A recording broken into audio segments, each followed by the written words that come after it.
Meus irmãos, mais uma vez cumprimento a todos com a paz do Senhor Jesus.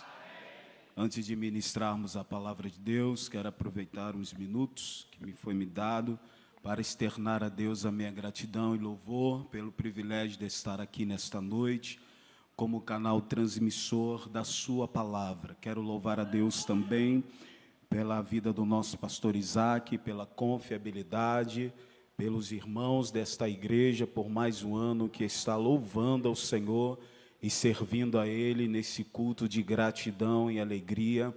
Quero agradecer pelo convite e o privilégio de estar aqui com os irmãos.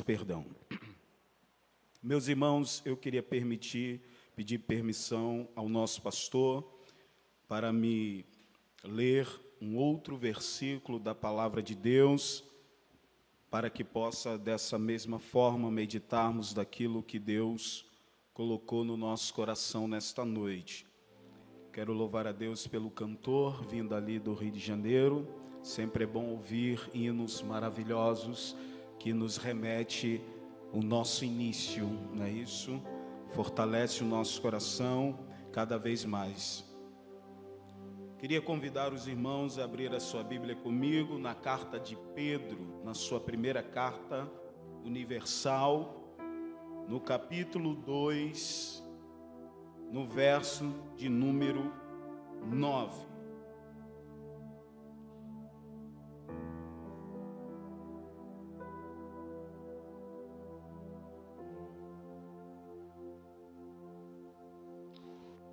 Diz assim a palavra do Senhor Jesus: mas vós sois geração eleita, sacerdócio real, nação santa, povo adquirido, para que anuncieis as virtudes daqueles que vos chamou das trevas para a maravilhosa luz.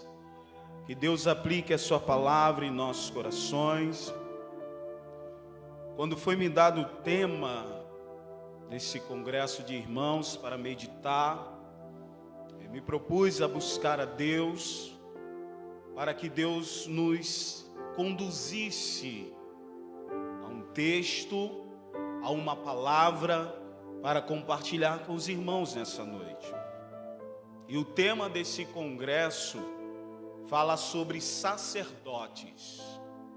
Sacerdotes curados vence a crise com o seu testemunho. E o Espírito Santo, na maneira que eu meditava, ele me impulsionava a entender o que é um sacerdote. Nessa noite, o Espírito Santo nos reuniu para falar conosco que nós somos sacerdotes. Para que possamos entender a profundidade disso, faz-se necessário entendermos primeiro o que significa a palavra sacerdote. A palavra sacerdote, em vários idiomas que a Bíblia menciona, principalmente no hebraico, significa aquele que se dobra, aquele que presta homenagem, aquele que está de pé diante da presença de Deus. Quando nós vemos um outro idioma em que a Bíblia foi escrito, que foi no idioma grego, nós vemos que a palavra sacerdote significa aquele que oferece sacrifício, aquele que foi chamado para oferecer um sacrifício. Quando nós vemos a tradução da Vulgata Latina, ao que se refere o nome sacerdote, entendemos que sacerdote significa um representante do sagrado. aquele que representa aquilo que é puro e aquilo que é divino.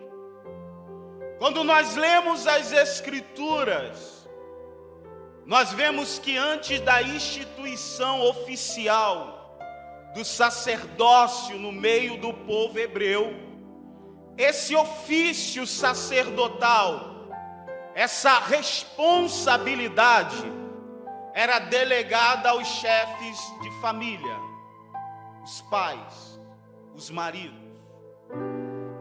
Quando nós vemos exemplos disso, nós enxergamos no livro de Gênesis, no capítulo 8, no verso 20 e 21, Noé sendo sacerdote da sua família. Quando nós lemos a Bíblia em Gênesis, nós vemos Abraão, Jacó.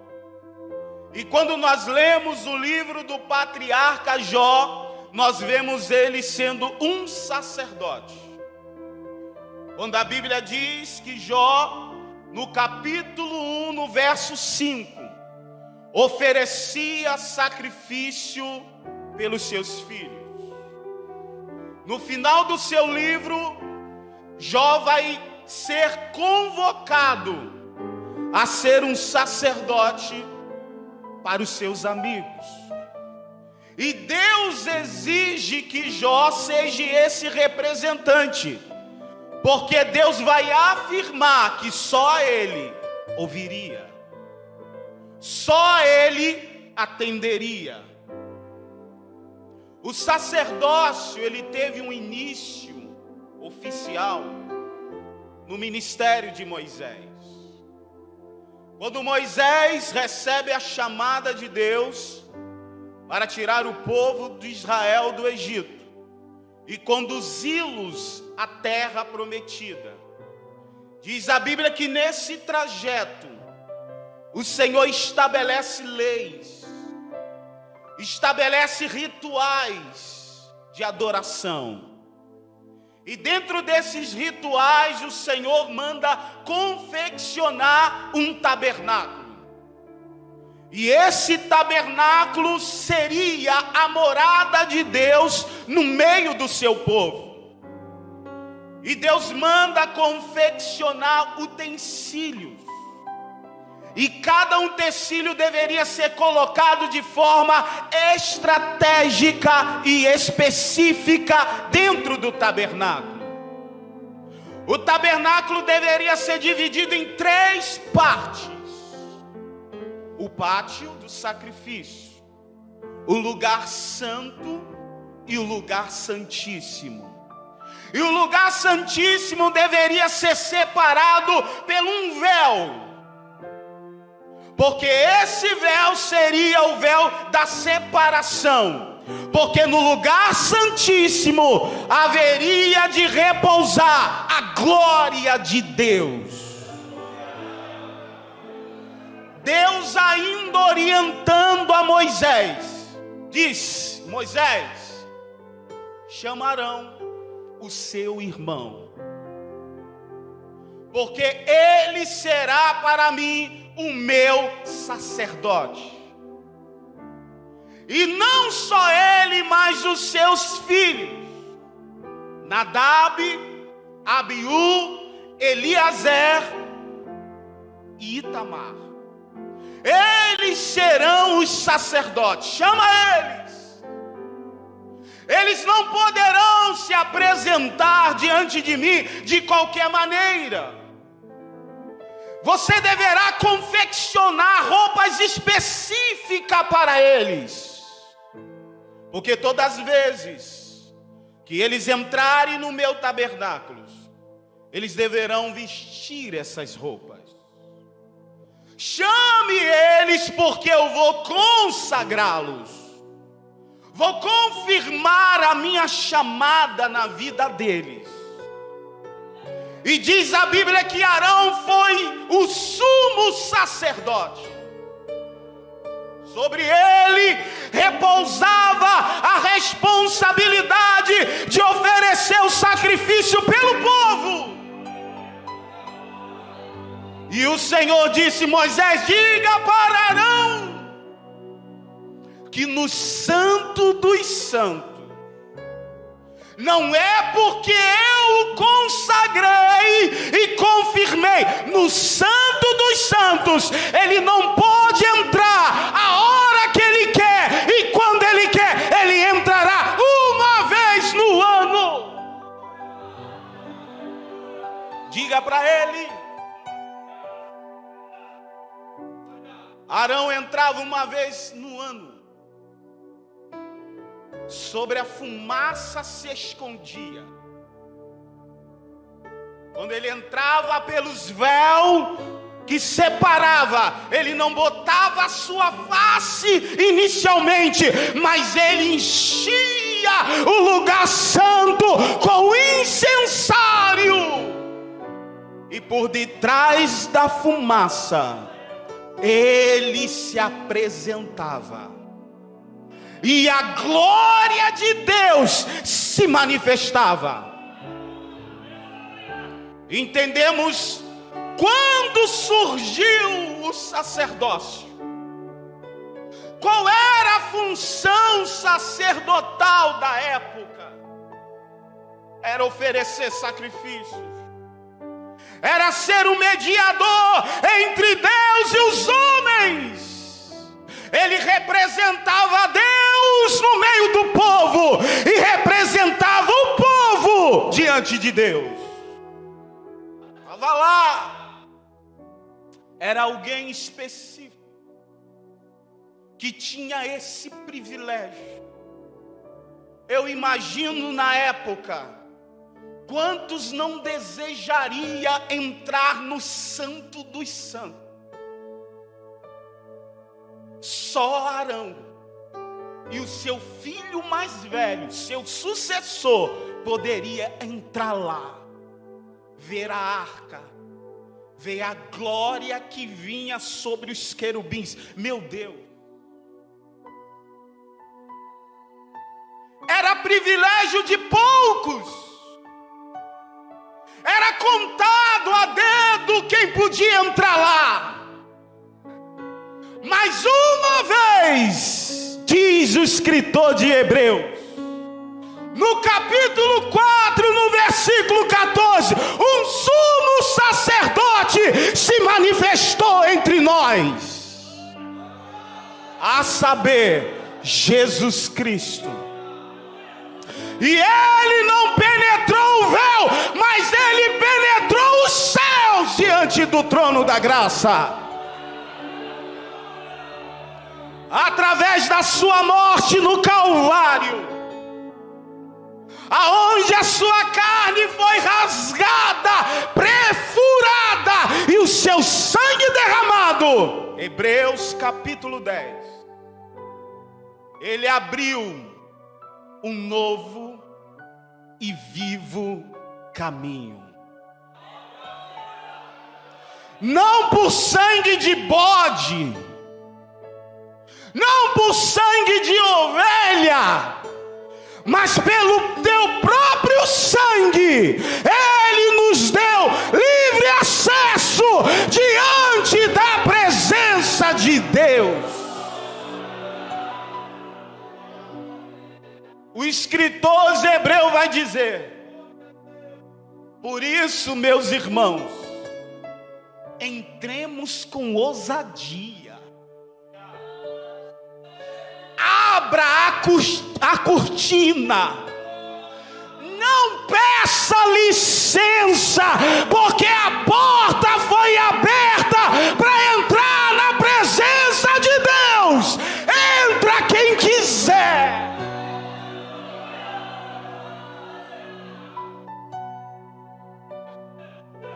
Depois que Jesus abre isso,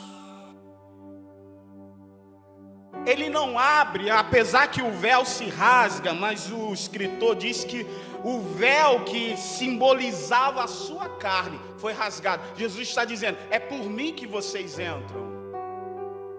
Pode entrar. O Pai quer falar com os novos sacerdotes, que não é da linhagem de Arão, que não vem da tribo de Levi, mas vem através do meu sangue e da minha linhagem. Jesus dos mortos. Naquele dia, o Senhor nos consagrou. Sabe como é que Deus mandou fazer com os filhos de Arão?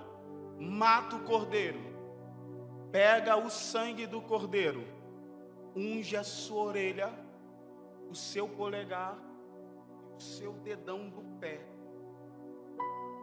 unge eles, depois vai aspergindo o sangue sobre eles.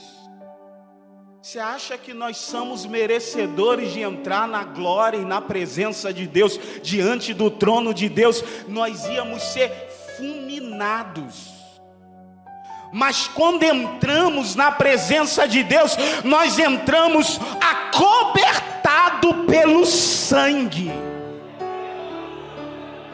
Quando Deus olha, Ele não vê você, mas Ele vê o sangue que está sobre você.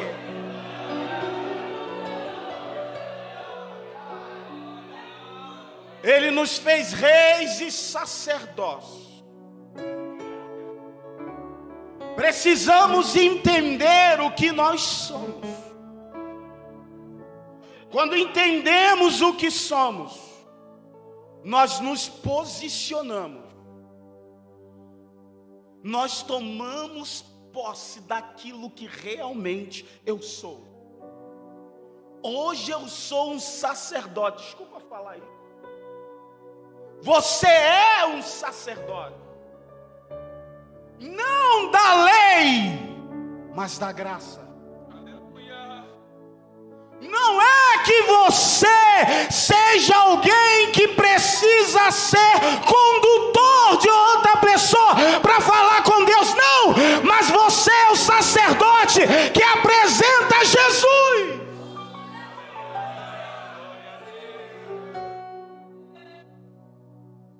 E o tema desse congresso fala sobre sacerdotes curados vencem a crise com seu testemunho.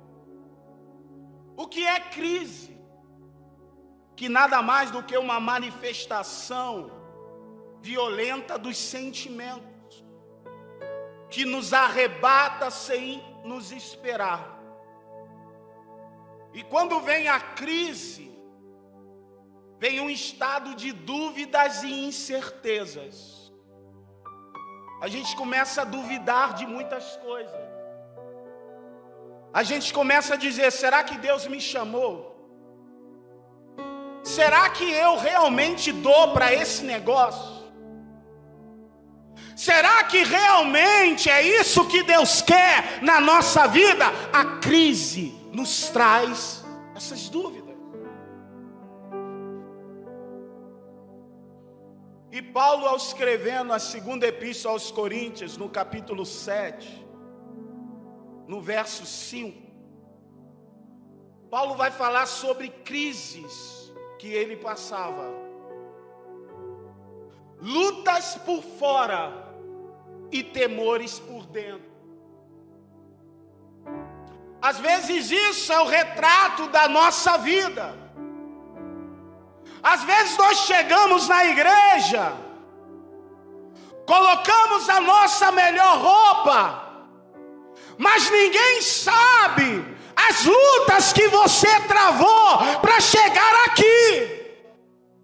Ninguém sabe os temores que permeiam o seu interior, para você abrir a boca e glorificar a Deus, para você encontrar forças para adorar o Senhor. Você acha que foi fácil extrair do coração desses homens hoje esse canto coletivo? Não! Muitos de nós aqui tivemos que reprimir os sentimentos e dizemos para nós mesmos: eu não sirvo a Deus por circunstâncias, eu sirvo a Deus por aquilo que Ele é na minha vida.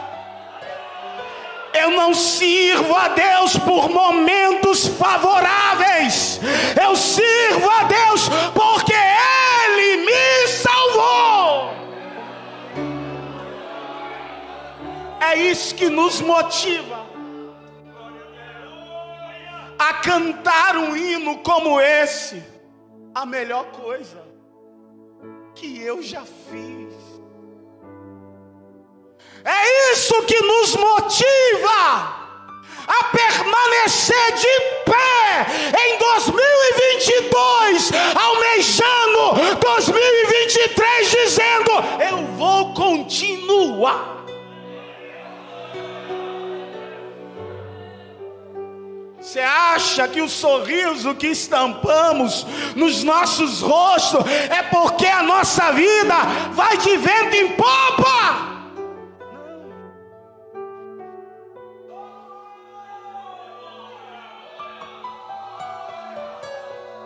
Você acha que está tudo bem? Não está. Mas o que tu veio fazer aqui? Eu vim oferecer a Deus sacrifícios de louvores. Eu vim adorar a Deus. E é lamentável dizer o que eu vou dizer nessa noite. Quantos sacerdotes não têm conseguido vencer a crise? Porque estão doentes, enfermos. E quando eu falo de enfermidade e doença, eu não falo de caráter físico, mas eu falo de caráter espiritual, emocional, conflitos, guerras, desilusões, decepções, e isso enferma a nossa alma. Mas nós chegamos no consultório certo. Hoje o doutor Jesus está aqui. E Ele vai consultar você. E Ele é clínico geral da alma. Ele sabe dar o diagnóstico certo. E Ele vai dar hoje na sua alma.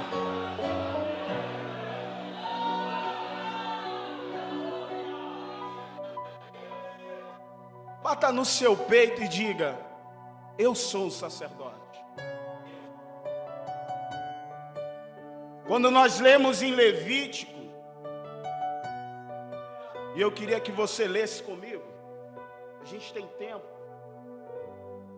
e hoje, além de ser um congresso, é um culto de ensinamento, é doutrina, e o pastor com muita humildade nos cedeu essa oportunidade.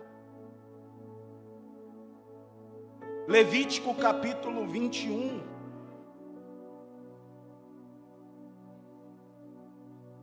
olha os requisitos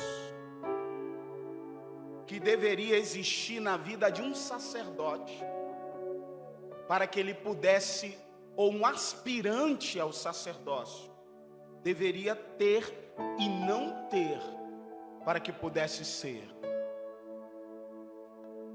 21:16 diz assim: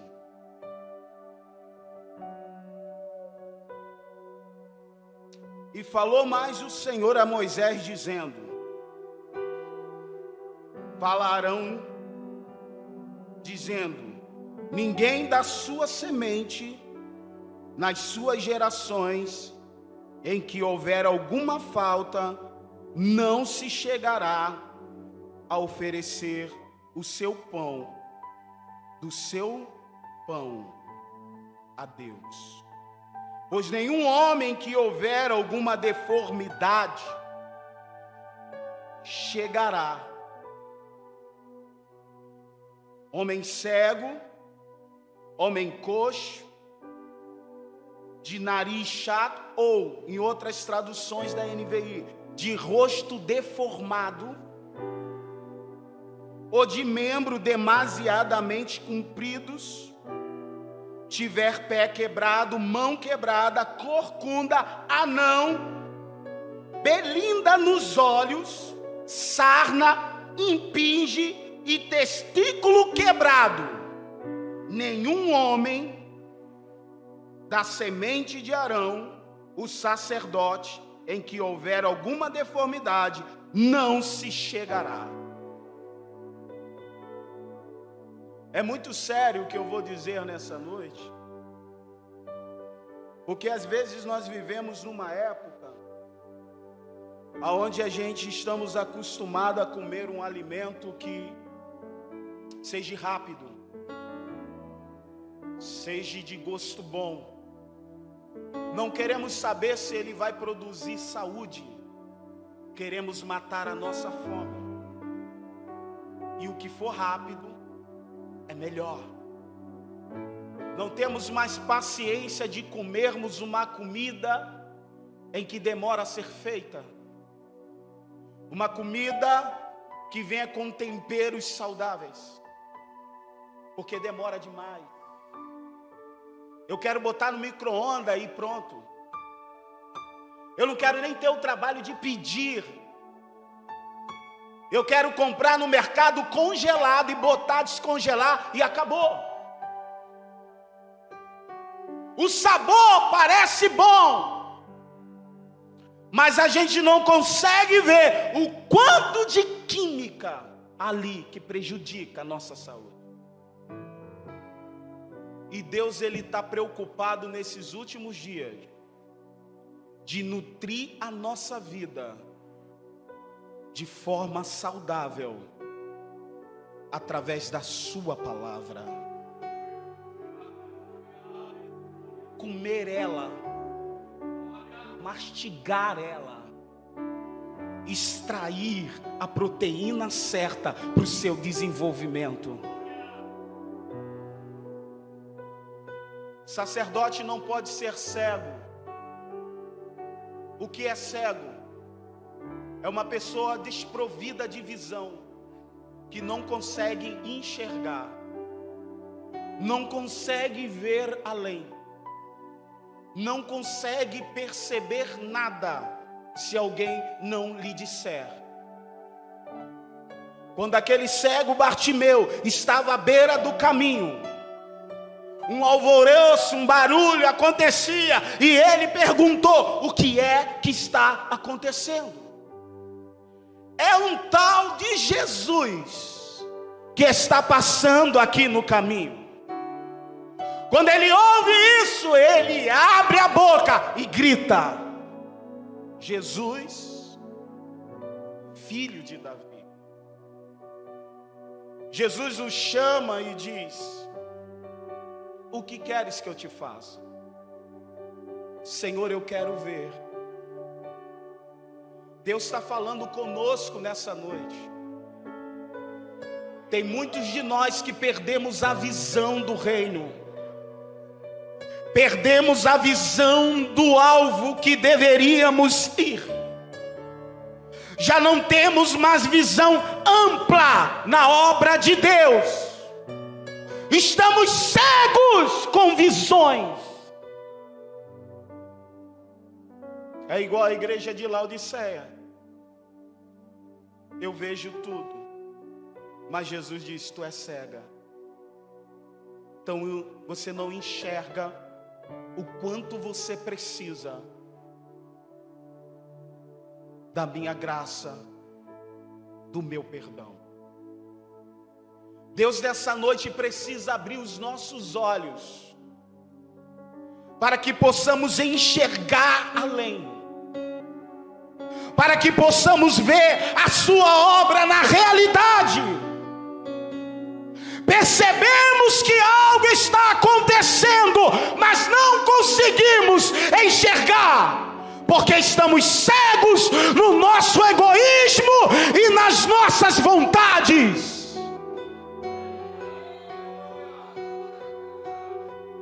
É preciso ver o que Jesus vê. E o sacerdote precisa ter visão ampla das coisas.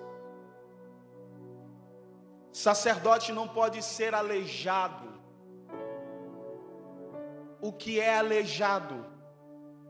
É aquele tipo de pessoas que fica parada num lugar e só se move se alguém tirar ele dali e colocar em outro lugar. É aquele tipo de pessoas.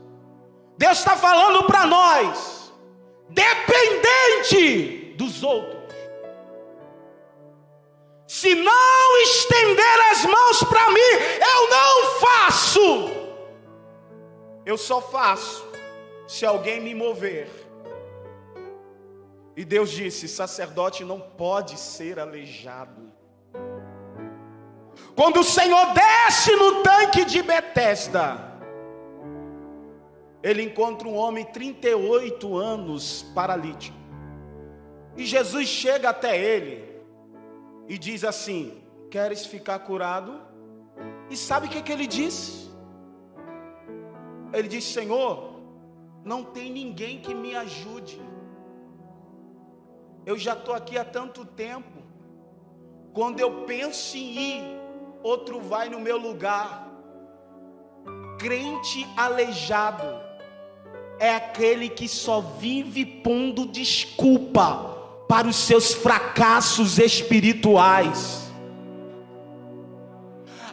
Eu não sou nada na igreja, porque o pastor não me vê, porque fulano não fez. Conversa, é você que está aleijado. E hoje Jesus está chegando até você dizendo: queres ficar curado? Deixa de pôr desculpa. Eu só faço se me consagrar. Que isso? Quer dizer, se você não tiver o título, tu não faz? Tu vai ficar no mesmo lugar, entra ano e sai ano? É isso? Será que você precisa ser consagrado evangelista para evangelizar? Será que você precisa ser consagrado a pastor para cuidar de vidas? É isso que você está dizendo? Aleijado, toma a tua cama e anda nessa noite.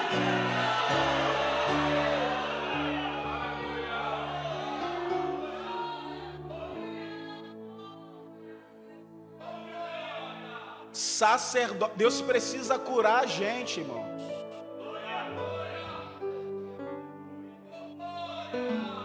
Você está pensando que você não tem defeito? Não, você tem.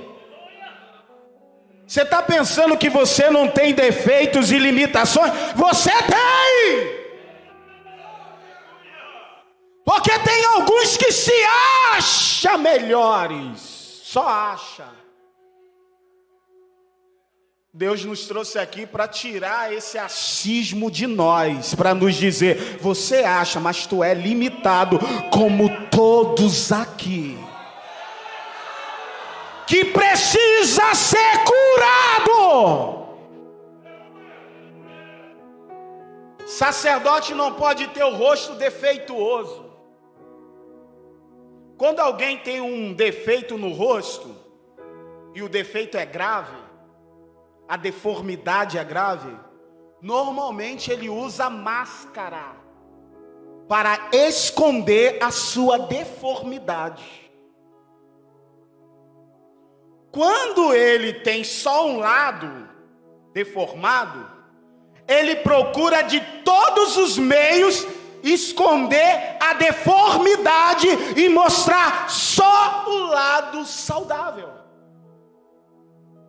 O que é que Deus está falando com a gente? Que sacerdote não pode ter duas caras. Eu vou repetir de novo. Eu e você, eu estou me incluindo, tá, irmãos? Eu e você não podemos ter duas caras. Ô irmão, não estou entendendo, vou traduzir. Você não pode ser aqui dentro uma coisa e lá fora outra. O sacerdote tem que mostrar a cara limpa, tem que mostrar quem ele é. Não adianta mostrar com máscaras. A máscara esconde a deformidade, mas quando chega lá dentro, no individual, Deus chega para a gente e bota a gente no eixo. A gente pensando no que está inflado, todo bem. Aí quando a gente dobra o joelho, o Espírito Santo diz: tira a máscara para falar comigo.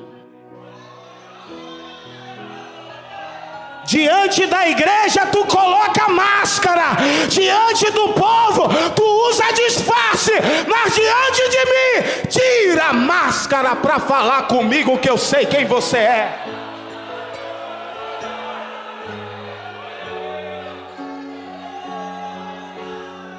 Aí a deformidade aparece,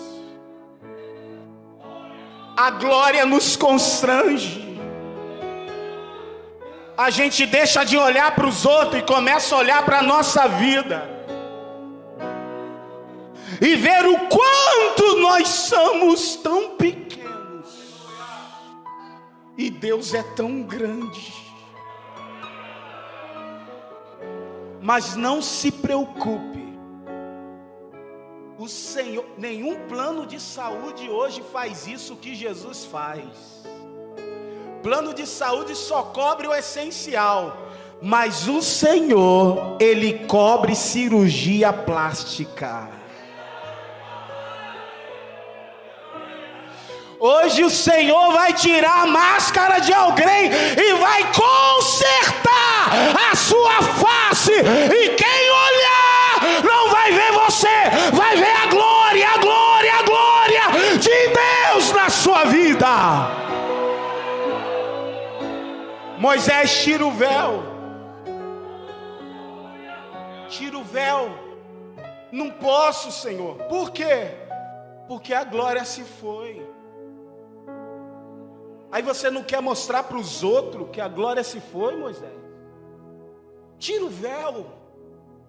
Deixa eles verem que a glória que estava sobre o teu rosto era transitória, mas a glória, a minha glória, ela é permanente. Não tenha medo de mostrar quem você é.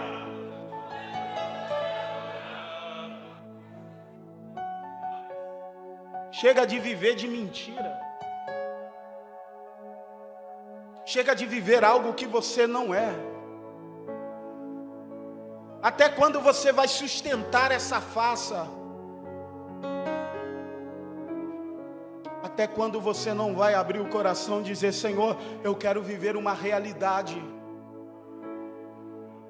eu quero viver uma verdade, eu quero viver aquilo que é sincero. Não dá para viver mais sustentando uma mentira, não dá mais para sustentar uma máscara. Uma hora ela cai, uma hora ela rasga, e antes de rasgar, Senhor, eu estou aqui diante da Tua presença, faz algo novo, me cure, porque eu quero viver uma verdade. Sacerdote não pode ter membros demasiadamente grandes, compridos. Sabe o que é isso? É partes do corpo que tem um crescimento, pastor, exagerado. Tem gente que tem um lado normal e outro lado ele ultrapassa. É uma perna grande, inchada, é um braço maior. Isso se chama na ciência elefantismo, gigantismo. É quando parte do teu corpo tem uma proporção maior do que deveria. Numa linguagem espiritual, Deus está falando que nós não podemos ser desequilibrados. Sacerdote não pode ser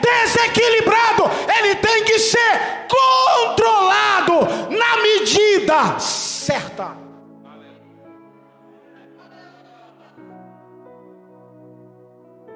É espiritual demais, mas não tem conhecimento nenhum. Come a Bíblia de Gênesis e Apocalipse. É formado na profundidade das Escrituras, mas não tem espiritualidade. É um ótimo ensinador, mas não sabe lidar com o povo. Prega o amor, mas não vive o que prega.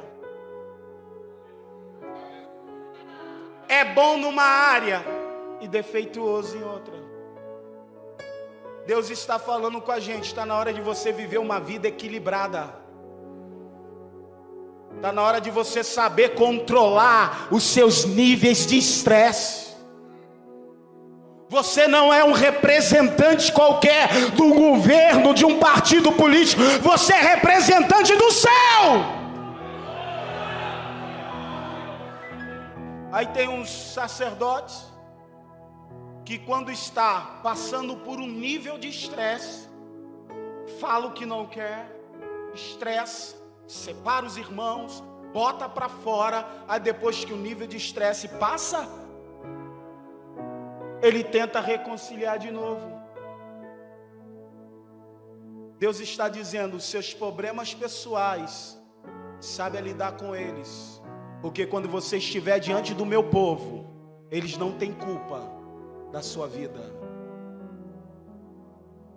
Cuide do povo. Não seja demasiadamente grande. Seja da medida certa. Sacerdote não pode ter pé quebrado. Quando você fratura um membro do seu corpo, você tem medo de fazer esforço com ele. Por mais que o médico bata o raio-x e diga: calcificou, tá bom. Mas no seu psicológico, você sabe que já houve uma fratura e você não quer novamente fraturar aquele mesmo membro. Você pisa com cuidado, você evita fazer força. Qualquer coisa você sente uma fragilidade e cai. Sacerdote não pode ter medo de pisar, de andar, e ele não pode cair facilmente. Tropeços na vida receberemos sempre, mas esses tropeços não pode fazer você cair. Se o membro está quebrado, o Senhor calcifica ele. E o Senhor diz: pode pisar, filho. Pode pisar. Você não vai cair. Não vai fraturar. Porque quem calcificou foi o meu espírito. Através da palavra: pisa. Tenha confiança. Sacerdote não pode ter mão quebrada. Já estou terminando. Porque quando você torna a dizer, sente que quebrou algo, você não pega com força. Trazendo para o espiritual, você não pega na obra, você não faz a obra, você não pega junto, porque você já quebrou. E você tem medo de quebrar de novo. O sacerdote não tem isso. Ele pega firme. Ele agarra a obra. Ele diz: Senhor, eu vou fazer a obra. Os meus músculos estão fortes. Os meus ossos estão saudáveis. Pode vir o peso que for, eu vou segurar. Porque é o Senhor que está comigo. Aí fica os sacerdotes: eu não posso pegar, eu não quero pegar, é pesado demais. Deus te escolheu para um propósito. tudo que vieres à sua mão para fazer, faça com toda a tua força. Quando o pastor disse assim para mim: Josilei, tu vai lá para uma congregação. Eu não tinha moto, não tinha nada, só tinha meus pés. O pastor disse: vai. Sim, senhor. Cheguei em casa, minha esposa disse: filho, como é que a gente vai fazer? Eu disse: a gente vai andando.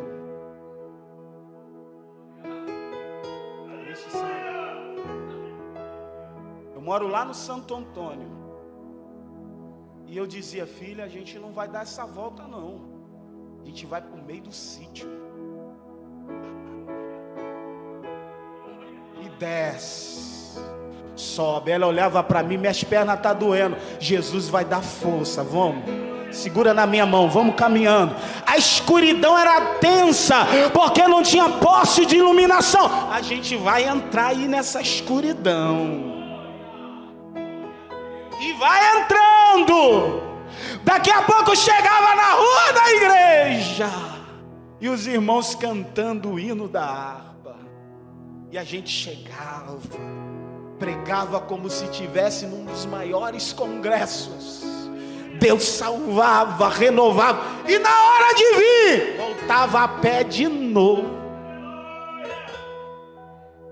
Vamos subir na ladeira. E alguém dizia: irmão, tu não tem medo? Eu tenho. E por que tu vai?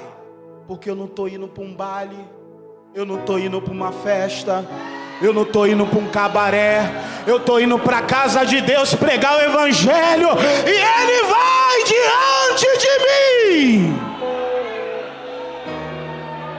Aí quando a gente chegava em casa, começava o tiroteio.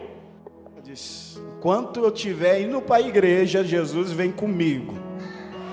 E o mal que estava planejado, Jesus disse: segura, porque meu servo vai passar. Quando ele chegar em casa, aí tu faz o que você quer.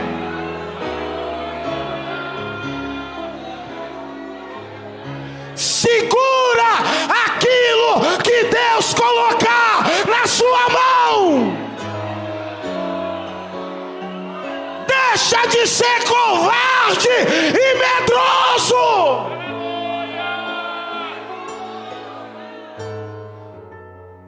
Eu só faço se for perto da minha casa. Eu só faço se a igreja tiver 100 membros. Eu só faço se eu puder ter vantagem. Não é do jeito que você quer, é do jeito que Deus quer. Faça aonde Ele te mandar.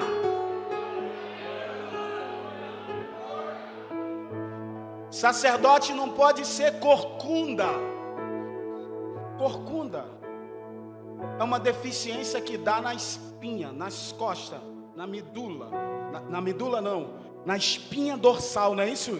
Na espinha dorsal, que impossibilita do indivíduo viver uma vida ereta, reta.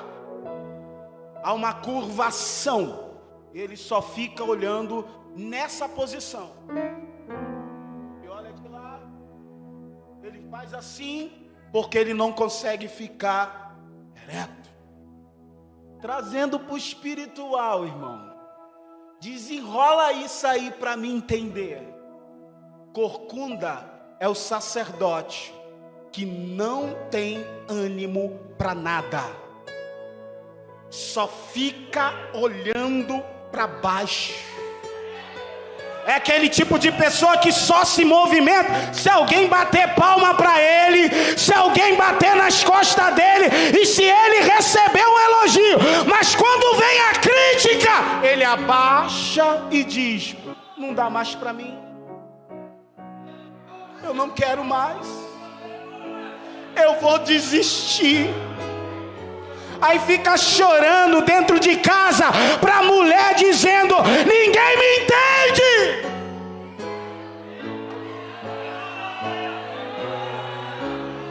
Aí entra na igreja corcunda, fica no banco corcundo, não dá glória, não adora, e ainda se incomoda com quem está do lado adorando e diz assim: para que isso, hein? Eu não estou vendo nada disso para você dar glória, não estou vendo nada disso.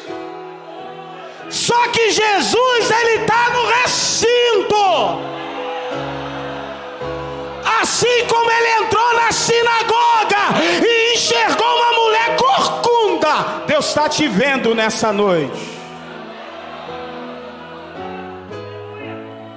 E Jesus olhou aquela mulher corcunda e disse: traz ela aqui. Estava na igreja, ia para o culto, ouvia a palavra, mas estava corcunda. Bota ela aqui no meio. Mulher, seja livre. Seja livre. Daqui a pouco as costas daquela mulher começou a estalar. Tá! Os ossos vindo para o lugar. A coluna se endireitando. E diz a Bíblia que ela adorou a Deus. Tem pessoas aqui nessa noite que, se Deus não intervir, ele volta da mesma maneira que entrou. Mas hoje o Senhor está indo até você nessa noite. Pastor, e vai colocar no lugar. Quem entrou aqui nessa noite assim, vai sair assim, ó.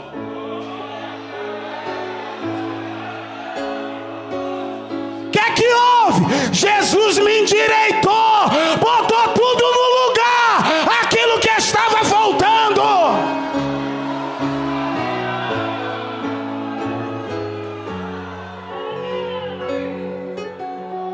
Sacerdote não pode ser anão. Anão. O que é anão? É uma doença que dá na vida do indivíduo, chamado nanismo.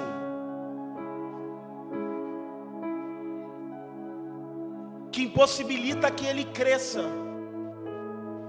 Bloqueia o hormônio do crescimento. Ele vai dando e tendo idade, mas quem vê parece uma criança. É velho na idade, velho na mente, velho nos órgãos internos, mas aparenta criança. Tem muita gente assim no nosso meio.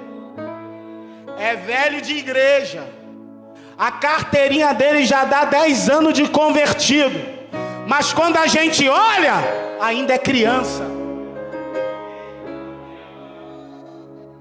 Anda como criança, veste roupa de criança, tem atitude de criança, porque não, é pequeno, não cresce.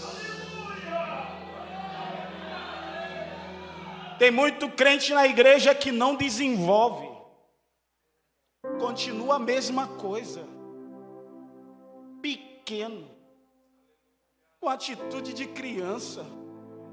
Uns homens velhos, barbado, pai de família, cheio de filho, mas com atitude de criança espiritualmente falando. É homem por fora, mas é imaturo por dentro. Tem os cabelos brancos por fora, mas ainda é criança nas atitudes. Não quero desrespeitar ninguém, mas Deus está falando com a gente.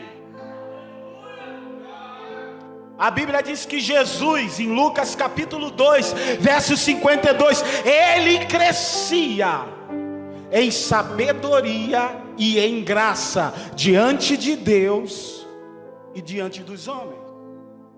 Primeiro livro de Samuel, capítulo 2, verso 26, diz que Samuel crescia tanto perante Deus e perante os homens. Crescimento, ele é perceptível. A gente enxerga quando o obreiro é maduro, quando o sacerdote tem maturidade, mas também a gente enxerga quando ele é infantil. Você não joga a responsabilidade na mão de criança, não, você joga na mão de homens. E quando eu falo homem, eu falo de maturidade, não de idade. Eu falo de responsabilidade, porque tem muito obreiro novo aí que está dando de 10-0 em obreiro antigo, cheio de sentimentos de criança, não fala mais com ninguém, porque se sentiu ofendido. Tô de mal. Não vai para a igreja não? Não. Por quê? Porque eu não gostei do que falaram para mim. Ô irmão, a obra está precisando de você. Eu não pego mais a obra na igreja enquanto fulano não vir aqui. Deixa de ser criança e comece a crescer. O que é que tem Deus a ver com isso?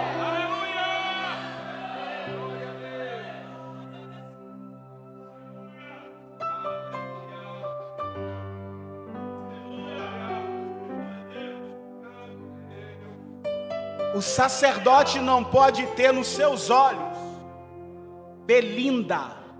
Eu fui pesquisar o que é isso. Belinda não é pedra, não é cisco, não é nada. Belinda nada mais é do que uma névoa branca nos olhos, um pedaço de carne, uma catarata que deixa as córneas embranquecidas, impossibilitando a visão de ser nítida, clara. O interessante disso é que quando eu não começo a enxergar com nitidez, eu começo a fazer um pré-julgamento das coisas. Quando eu não começo a enxergar com nitidez, eu não enxergo nem a minha própria vida, nem quem eu sou de verdade. Eu não consigo enxergar-me. Eu não vejo minha família, porque tem homem aqui que não olha para a tua família. Você acha que é só trazer comida para dentro de casa? Você acha que é só pagar as contas? É isso? A sua família precisa de muito mais. Um dia desse, cheguei para minha esposa e disse: vamos almoçar? Eu não tenho carro, não tenho nada, mas tenho uma moto. Eu fiz uma imprudência do trânsito. Eu fui daqui à divisa sem capacete, pedindo misericórdia a Deus. Mas eu disse: Senhor, hoje é o dia que eu levo minha esposa para almoçar fora. Cheguei lá no Chalé de Ouro. Eu disse: pode escolher o que vai comer. Preocupado. Mas eu disse: deixa que eu pago. Eu pago. E ela comeu. O garçom muito solícito chegou. Pois não, casal, você quer um corte mais nobre? Uma carne mais sofisticada? Minha esposa olhou e disse: quero. Mas só que não estava no rodízio. Eu falei: traga. Era um carne nobre. Ela comeu e disse: macia, gostosa. É. Depois veio a conta. Mas você merece. Eu vou trabalhar de novo e vou conquistar. Isso não paga o tempo que você orou por mim, que me suportou e está junto comigo no meu ministério.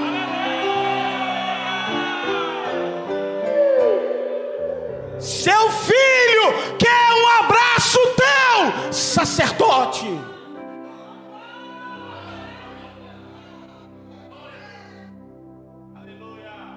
Ele quer que você chegue em casa olha o dever de casa dele, tudo errado, mas que você diga: filho, que coisa boa, tu tá aprendendo, vem cá que papai vai fazer junto com você melhor. É o que ele quer. Papai, monta esse quebra-cabeça comigo no chão, brinca de carrinho comigo. O seu filho quer você como pai, sacerdote da sua casa. Você oferece sacrifícios aqui, mas esquece de ser sacerdote lá.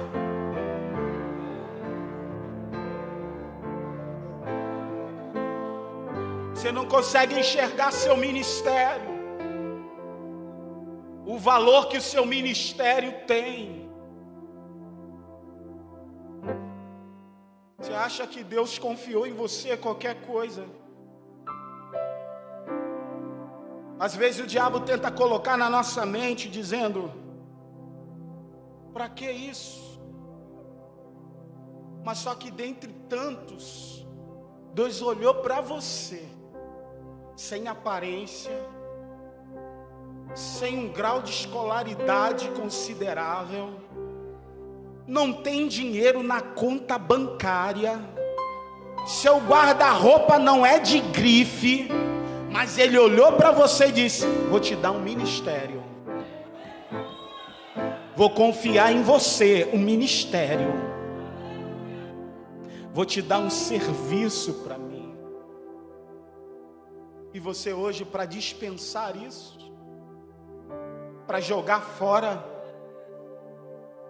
por causa de uma mulher, por causa de um sexo, por causa de um adultério, por causa do seu egoísmo, por causa dos seus interesses. É isso que você está dizendo para Deus? Que o seu ministério não vale de nada? É neblina nos olhos, é névoa na visão. Mas hoje o Senhor vai fazer uma raspagem nos seus olhos. Oh, aleluia! Ele vai pegar as suas córneas, vai pegar os instrumentos de raspagem e vai começar a tirar as escamas, essa carne, essa névoa, para que você tenha a visão clara daquilo que Ele tem na sua vida.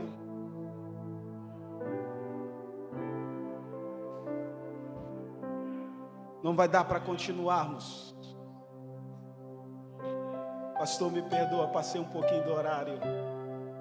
Às vezes eu estou preparando o sermão em casa, minha esposa passa na mesa, tá lá os livros abertos, papel para tudo quanto é lado, caneta de várias cores. Ela diz: para que isso tudo?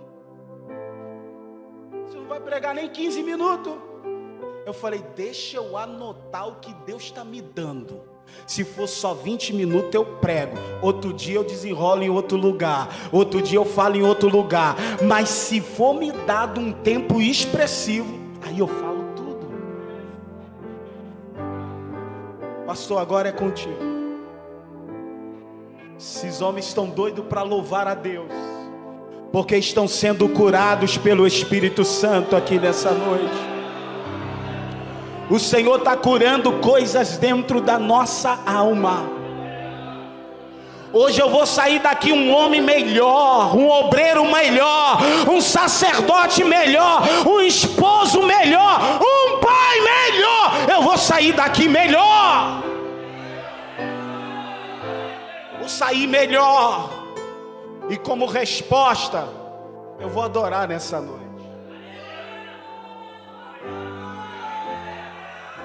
Quem pode glorificar a Deus?